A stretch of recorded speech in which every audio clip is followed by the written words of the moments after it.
we have learned that James Harden has not changed his mind about being traded from the 76ers. Buried behind a paywall over at The Athletic, which is owned by the New York Times, they tell us that James Harden has his eye on the people's team. That James is still determined to start next season in that iconic Clippers jersey. Now, he's an L.A. guy, Harden, and he knows that the Clippers are the only team that matter in L.A. these days. They run L.A. However, there's a speed bump.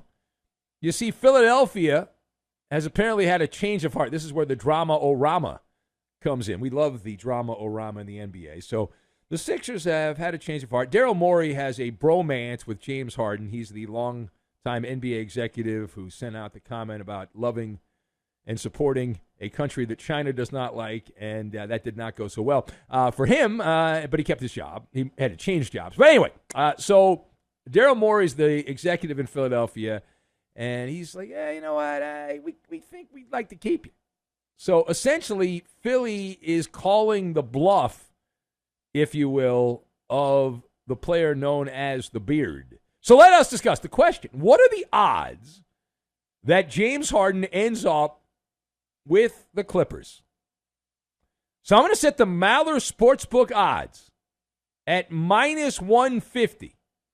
That implies, if you're not good with math, that implies a 60% chance that his wish will be the Sixers' command. His wish will be granted. I've got Barbershop, Blue Lagoon, and Hobgoblin. And we will combine all of these things together, and we are going to make a dipsy-do is what we're going to make. Number one. James Harden knows the cheat code. True or false? I say true. I don't mean about bang, bang, fastball, whistle, whistle, curveball. No. When James Harden wants something, he knows how to get it in the NBA. Remember when James Harden, are you old enough to remember when Harden was unhappy in Houston? He was tired of living next to our old caller, Chris in Houston, who sold out to go to the day shift. And Harden's like, I don't want to live near Chris in Houston anymore. Get me out of here. And the Rockets, they wanted to keep him around. And he pulled a rebellion. He staged a slow-down strike. You remember he showed up, he was out of shape to the Rockets facility. He then spread bacteria all over the building, caused so much friction that Houston excommunicated him. Now, Harden is only older and more stubborn now. And I respect that because I'm a Taurus. I'm stubborn too. So I understand being stubborn. But he will take the Sixers to the barbershop and will shave them. Not his beard. He's going to shave them. If this is what he truly wants. And I don't know Harden personally. I assume you don't know him either. I'm pretty sure he's not listening. So here's my position on this. I had a bunch of people sending me email. Hey, did you see this story about Harden? You going to talk about it? Yeah. Listen, I have one word for James Harden coming to the Clippers at this point. I am numb to James Harden. I have ranted about Harden for years that he is an enigma. He's a Hall of Fame player who vanishes into thin air at odd times without explanation. Typically playoff games. And I look at that Clipper roster, and I say they already got enough of those guys. Yeah, Kawhi Leonard sitting in his casa in San Diego, laying by the pool, having a cocktail while the Clippers play in the playoffs. Or Podcast P, making a new podcast while the Clippers are falling apart. So they already have enough of that. What are we doing? All right. Now, page 2. Let's go to the Oregon Trail. Time now for our obligatory Maller monologue on Dame Time. Now, we are told the Trail Blazers and the Heat are getting close to a trade. Where have we heard this before? Of course, it would send Dame Lillard to South Florida, hang out with the guy that calls up for lame jokes, Weed Man Hippie. Now, the two sides are trying to figure out still the details. They put the framework together. They have the basic framework together on what the Blazers want in terms of draft compensation. But now the Heat are still trying to figure out how to close the divide. Ooh, this is exciting. You're not excited? What's wrong with you? All right, so the Heat are offering not 1, not 2, but 3 3 first-round picks and Tyler Hero, plus roster filler and some other young player that has yet to be publicly identified.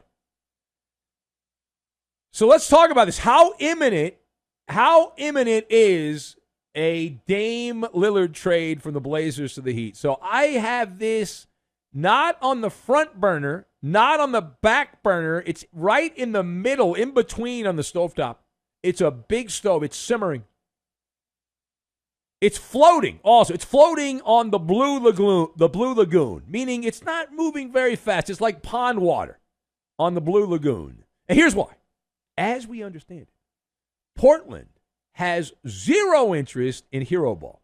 They are not inclined to bring on the great white hope for Miami. So if that is true, that means Miami is going to have to play flip, and say goodbye to Tyler Hero, and then get another first-round pick, a 4th first-round pick to flip and give to the Trailblazers. Are you keeping track? At this point, no one is going gaga for Tyler Hero in the NBA pipeline. So the wait continues, even though this report made it seem like the sides have gotten closer to a transaction. All right, final point. Let's go to the Big Apple. New York City. Karl Anthony Towns has been linked to the Knicks in trade rumors. That's been going on for many, many months, possibly years, from Minnesota to the Big Apple. But the messaging now is that the Knickerbockers have gotten cold feet. Why? They are turned off. A big buzzkill, the contract that Karl Anthony Towns has. A recent report says the Knickerbockers think that Karl Anthony Towns is making too much money. It's too big a financial burden and would hurt the Knicks down the line. So, question, are the Knicks really afraid of Karl Anthony Towns' contract? Is that why they're supposedly gun-shy? And the answer on this one is ixnay on the afraid of contract A. That is what's known as a cover story. It's an alibi. No, officer, I wasn't at the scene of the crime. I was at the laundromat is what I was doing. Yes, I was washing laundry, my underwear. So Cat is signed and is just starting a 5-year contract that goes through 2028. It pays $270 million buckaroos. That's a lot. That's a fair amount. Not as much as the lotteries this weekend, but anyway. And remember, if you win the lottery, remember your favorite nocturnal radio show.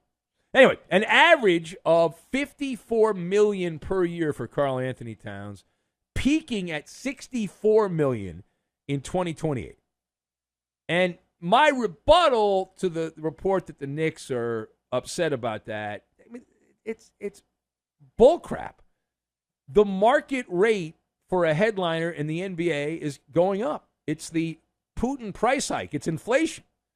So that's the market rate for a headliner. If you could be a fly on the wall in the Big Apple, you'd see a lot of rats scurrying around.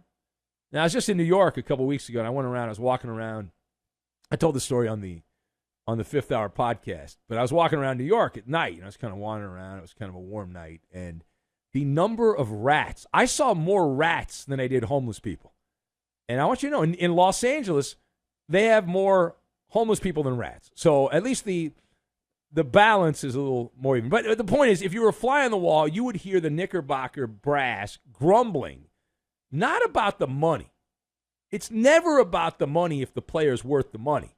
It's about the DNA. And if you look at the DNA, it reads like Pussy Willow is what it reads, right? The flower. He's got flower DNA. He's a Pussy Willow flower. And a lot of hobgoblin in the genetics. The issue is that Karl Anthony Towns is crafty, but not the kind of crafty that you like. He's like Kraft, the original Cool Whip. He's like Cool Whip. He plays like Cool Whip. He's been a bipolar player for Minnesota. He has periods of complete uselessness, followed by periods of abnormally great play. He's extremely erratic, and that's Karl Anthony Towns in a nutshell. So that's my take on the Knicks supposedly saying, it's the money. It's all about the money. They're leaking to their friends in the media. Well, this is all about the money.